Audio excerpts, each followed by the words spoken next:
si vous la supprimez, ça fait une économie. Ok, bon. Mais la question qui vient tout de suite quand vous connaissez un peu le sujet, c'est on la remplace par quoi?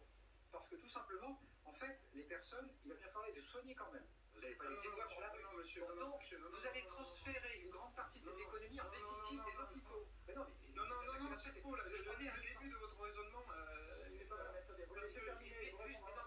Juste plus généralement, il a été rappelé, notamment par Anne Nordelat. Enfin, vous voyez bien que les économies que je ne conteste pas, que vous mettez en face, ne sont pas de même grandeur, de même ordre de grandeur que les baisses d'impôts, les dépenses supplémentaires que vous annoncez. Alors peut-être que si vous rétropédalez et qu'on gagne 10 milliards par jour pendant 15 jours, il est possible qu'on arrive à un budget équilibré, c'est très possible.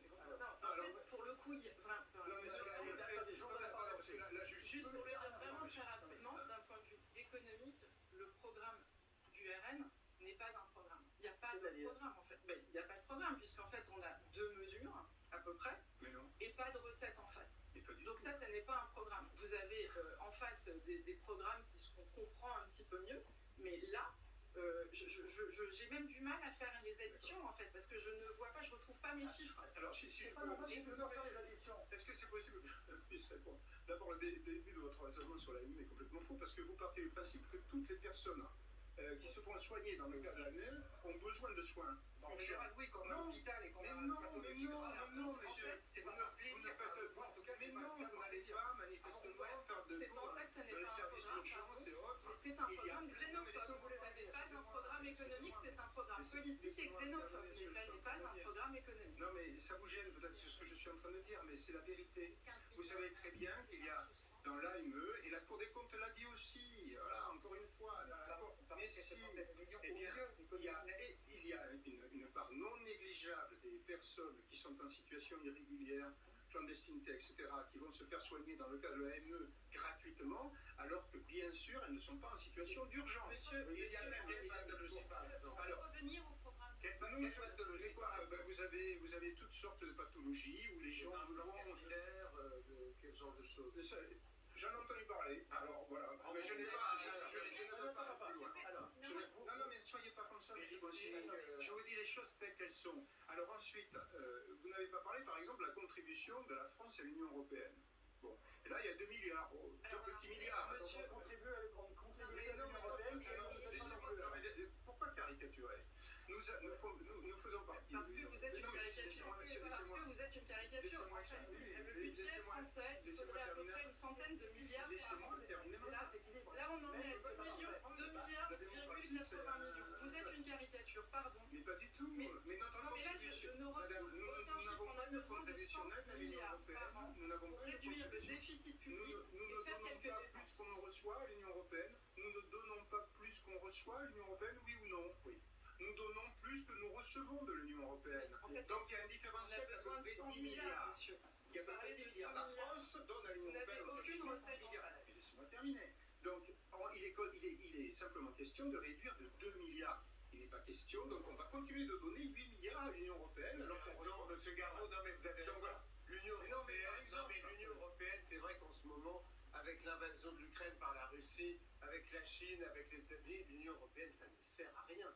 Non, vous ne lancez pas ce débat. Il faut réduire la contribution. C'est intéressant comme idée, mais... Historiquement, c'est un tout petit chantier, l'Union européenne.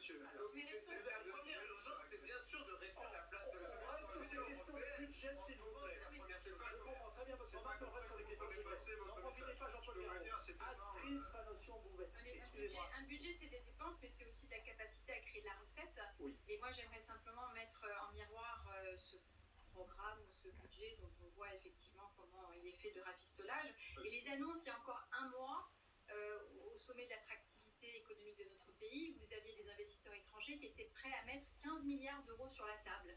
15 milliards d'euros, c'est des usines, notamment je pense aux super batteries à Dunkerque ou à d'autres. Je pense qu'ils vont réfléchir à 2 fois quand il y aura... Oui, vous savez combien représentent les entreprises étrangères aujourd'hui? C'est 2 millions de salariés. Je pense que ces projets d'investissement, notamment des projets d'investissement industriels, ils vont être revus quand ils verront votre programme. Bien sûr, mais moi je pense qu'ils peuvent se poser la question. Je pense qu'ils peuvent se poser la question. Il y avait, moi j'entends les cris d'offrée sur le macronisme, mais il y avait quand même une stratégie de l'offre. Il y avait une désorganisation de notre pays à cause de la politique que vous avez menée. Elle date depuis 2017. Et on est Vous pouvez nous laisser parler, s'il vous Tous les plaît. traités de libre-échange qui ont ruiné notre agriculture. Je constate C'est vous-même avec vos 1000 milliards de dettes supplémentaires qui Je faites constate la votre leçon. respect de la Vous parole. faites la leçon avec vos 1000 milliards de dettes supplémentaires. C'est sérieux. Je dis simplement que la raison pour laquelle Je suis seul contre tous. la France est devenue un des pays, sinon le pays, un des pays les plus attractifs en termes d'investissement étranger en Europe, c'est précisément parce qu'il y a eu, depuis 2017, une cohérence dans la politique de l'offre vis-à-vis des La entreprises. dégradation de la note de la France. Je vous parle de que climat votre d'investissement ex-président, étranger. que vous ne le soutenez plus. Écoutez, Bah s'il oui. vous plaît. Alors, C'est-à-dire que bah vous contestez et les chiffres et les additions données Non. par Non, l'économiste, je- mais également le fait qu'il y a des projets d'investissement étrangers sur la table. Moi, j'aimerais bien savoir, se trouve dans la situation dans laquelle elle est. je vous parle de ces projets d'investissement. Et vous vivez dans une autre réalité, en fait, monsieur. Vous vivez vraiment dans une autre réalité. S'il vous plaît, là on parle de l'urgence, on ne parle pas d'un projet à 5 ans. Absolument. J'ai compris que les choses... Qu'est-ce qu'on fait dans les premiers mois? J'ai compris que ces dizaines de milliards sur les retraites, etc., ce sera pour les calendriers, bon, très bien, mais Non, c'est le cas de le dire. il y a une date qui est donnée. Oui,